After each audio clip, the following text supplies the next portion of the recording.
Good morning students, my name is Neha. Today we will start exercise 4.4. So before start exercise we will discuss its introduction. तो इस exercise में हम लोग पढ़ेंगे triangle के बारे में. तो सबसे पहले हमें पता होना चाहिए कि what is the meaning of a triangle. तो ट्राइंगल क्या है? Triangle is a 3 sided polygon. एक ये हमारी 3 साइडेड पॉलीगन है, मतलब इसमें 3 साइड्स होती हैं और ये पॉलीगन इसलिए है क्योंकि ये सिर्फ लाइन सेगमेंट से बनी होती है. ओके, इसके पीछे एक फैक्ट भी है. In fact it is the polygon with the least number of sides. और एक ये ऐसा पॉलीगन है जो लीस्ट नंबर ऑफ साइड से बनाया जाता है. मतलब अगर हमसे पूछा जाए that name a polygon which is of least number of sides, तो that polygon will be known as a triangle. ठीक है, उसको हम ट्राइंगल बोलते हैं. तो अब जैसे अगर हमें बोल दिया जाए कि जैसे हमारे पास एक क्वेश्चन था पीछे कि अगर हमारे पास 2 साइड्स हैं तो उससे क्या हम लोग पॉलीगन ड्रॉ कर सकते हैं, and we had given answer they are not possible, क्योंकि पॉलीगन जो होता है हमेशा क्लोज्ड होता है और 2 साइड से क्लोज पॉसिबल नहीं है ना. अगर हमें एक ट्राइंगल को नेम देना है, ट्राइंगल को नेम कैसे देना है? एक ट्राइंगल को हम डिनोट कैसे करते हैं? एंगल को हम ऐसे डिनोट करते हैं, ट्राइंगल को हम ऐसे डिनोट करते हैं. छोटी से ट्राइंगल ड्रॉ करके उसको हम डिनोट करते हैं. अगर हमें नेम देना है ट्राइंगल को तो ये क्या है? ABC. ठीक है जी, ABC, CAB, BCA, whatever you can write. और बट ट्राइंगल को आप इस तरह से डिनोट करेंगे. Okay, now parts of a triangle are, सबसे पहले हम बात कर रहे हैं ट्राइंगल की साइड्स की. ट्राइंगल की 3 साइड्स होती हैं, that is AB, BC and CA. First side, second side and third side. ठीक है, इसी तरह एक ट्राइंगल के 3 एंगल्स होते हैं, angle A, angle B and angle C. और इसको हम किस तरह से लिख सकते हैं? जब हम एंगल A की बात कर रहे हैं तो जो A लेटर है वो हमेशा सेंटर में ही आएगा. ठीक है, तो हम इसको कैसे लिख सकते हैं? BAC, या फिर लिख सकते हैं CAB. Second angle is angle B. इसको हम कैसे लिख सकते हैं? ABC और angle CBA. Last angle is angle C. इसको हम किस तरह से लिख सकते हैं? ACB और BCA. ठीक है, इसमें नेक्स्ट पार्ट है हमारे ट्राइंगल का, दैट इज पॉइंट्स. तो इस हमारे ट्राइंगल में 3 पॉइंट्स हैं, A, B एंड C. ठीक है, और जो इनके पॉइंट्स होते हैं एक ट्राइंगल के उसको बोला जाता है vertices. Now let's start with the exercise 4.4. Question number 1. Draw a rough sketch of a triangle ABC. Mark a point P in its interior and a point Q in its exterior. Is the point A in its exterior or in its interior? तो हमें काम पे यहाँ पे बोला हुआ है कि एक ट्राइंगल ड्रॉ करनी है, आपको उसका नेम देना है ABC. एक पॉइंट आपको P मार्क करना है जो कि इंटीरियर होना चाहिए, अंदर होना चाहिए. एक पॉइंट आपको Q मार्क करना है जो कि एक्सटीरियर, मतलब ट्राइंगल के बाहर. और उसके बाद क्वेश्चन पूछा हुआ है कि क्या जो पॉइंट A है वो एक्सटीरियर है या इंटीरियर है, अंदर है या बाहर है ट्राइंगल के. तो हम साथ के साथ एक एक सेंटेंस, एक एक लाइन पढ़ते हैं ताकि हमारा कोई भी पॉइंट छूट ना जाए. ठीक है, तो लेट्स स्टार्ट.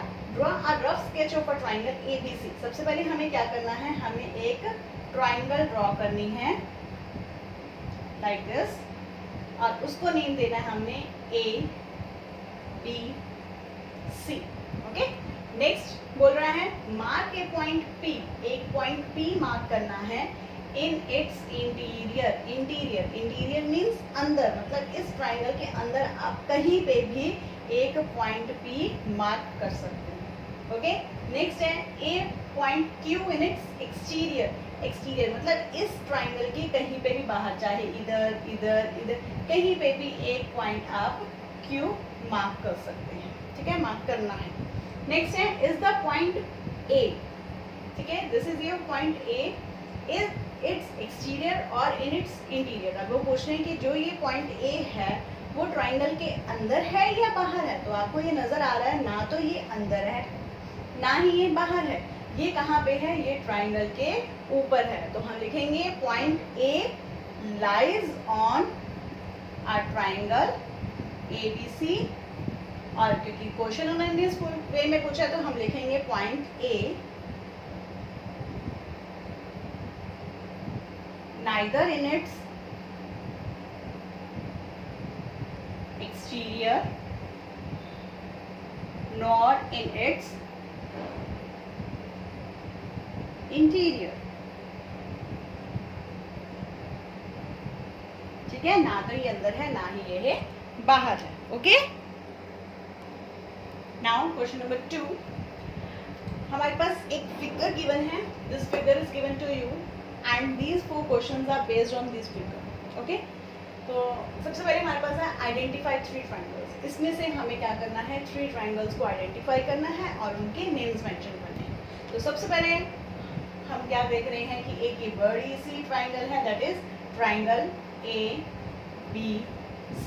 ठीक है, ये देखिए ABC.